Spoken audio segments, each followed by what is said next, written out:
보통 보험 상품은 용어도 어렵고 상품 구조도 복잡하기 때문에 관련된 일을 하려면 경력을 어느 정도 갖춰야 합니다. 물론 보험사를 운영하는 경영진이라면 더 높은 수준의 전문성이 요구되겠죠. 그런데 NH농협생명의 경영진이 금융당국으로부터 전문성을 키우라는 지적을 받았습니다. 업계에서는 다소 이례적이라는 반응이 나오는데 왜 이런 조치를 내린 건지 금융부 류정현 기자와 자세히 짚어보겠습니다. 유 기자. 네. 정확하게 누가 전문성이 떨어진다고 언급된 겁니까? 네, 크게 두 주체로 나눌 수 있는데요. 먼저 회사의 주요한 경영 판단을 내리는 이사회가 문제였습니다. 금융감독원은 지난달 26일 농협생명에 대한 수시 검사를 마치고 경영 유의와 개선 조치를 내렸습니다. 금감원은 조사 당시, 그러니까 지난해 12월을 전후로 한 시점에 이사회 구성원 대부분이 보험 경력이 부족하다고 지적했습니다.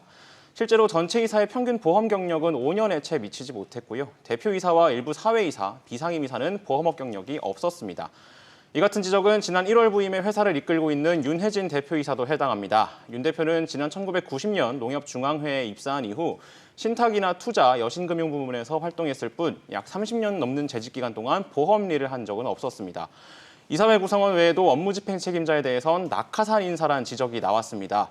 회사에 최근 3년 동안 선임된 업무집행 책임자 대부분이 모회사인 농협중앙회 또는 농협은행 출신이란 겁니다.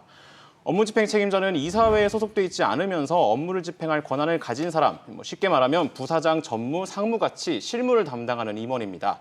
실제로 지난 3월 말 기준 농협생명의 공시를 살펴보면요. 이사회 구성원을 제외한 9명의 임원 가운데 농협생명 경력이 기재된 인물은 4명에 불과했습니다. 유 기자, 그럼 다른 보험사하고 비교했을 때는 어떤가요? 네, 회사의 얼굴인 대표이사만 놓고 보자면요. 주요 생명보험사 대부분은 보험 경력을 가진 인물들이 이끌고 있습니다.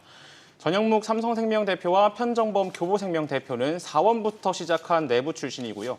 여승주 한화생명 대표도 전신인 대한생명 시절부터 보험업에 몸담았던 인물입니다. 농협생명과 자산 규모가 비슷하면서 또 같은 금융지주 계열인 신한라이프도 마찬가지인데요.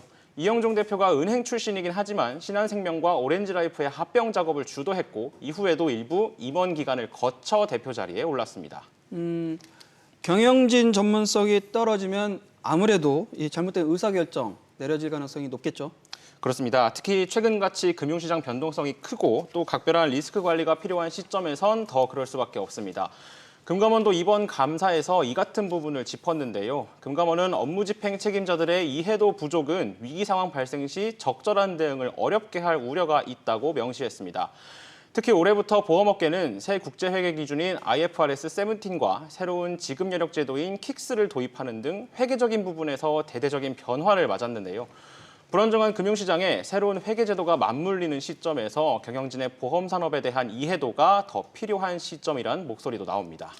그런데 유 기자, 내용을 보면은 아무리 이 경영진 능력이 부족하다고 해도 그걸 대놓고 얘기하는 경우가 흔치 않은데 이유가 따로 있는 겁니까?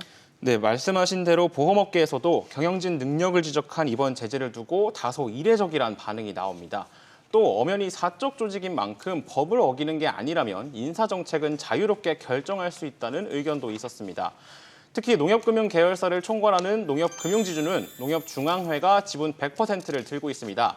KB나 신한, 하나금융지주는 일반 주주도 투자를 할 수 있다는 점과 비교하면 더 닫힌 구조인 겁니다. 따라서 중앙회나 은행에서 주요 임원이 내려오는 인사 기조가 어제 오늘 일이었던 건 아니고요. 형제회사인 NH농협 손해보험도 최문섭 대표이사와 2명의 비상임이사 모두 농협중앙회나 조합장 출신의 낙하산 인사입니다.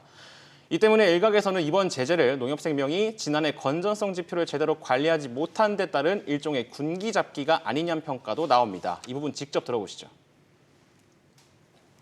아마도 농협 재무 건전성 이슈 관련해서 얘기를 했음에도 불구하고 변화가 없다 보니 경영 유의를 준 것 같고요. 금감원의 눈치를 조금 더 볼 수밖에 없는 상황이 도래할 것 같습니다. 실제로 금감원은 이번 제재를 발표하면서 농협생명이 지급여력 비율 하락 등 리스크에 대응하는 내부 프로세스도 미흡하다고 꼬집었습니다. 농협생명은 이에 대해 앞으로 사회이사 후보 자격 요건에 보험 분야를 추가하고 업무집행 책임자도 보험 경력이 있는 인물 위주로 뽑겠다고 밝혔습니다.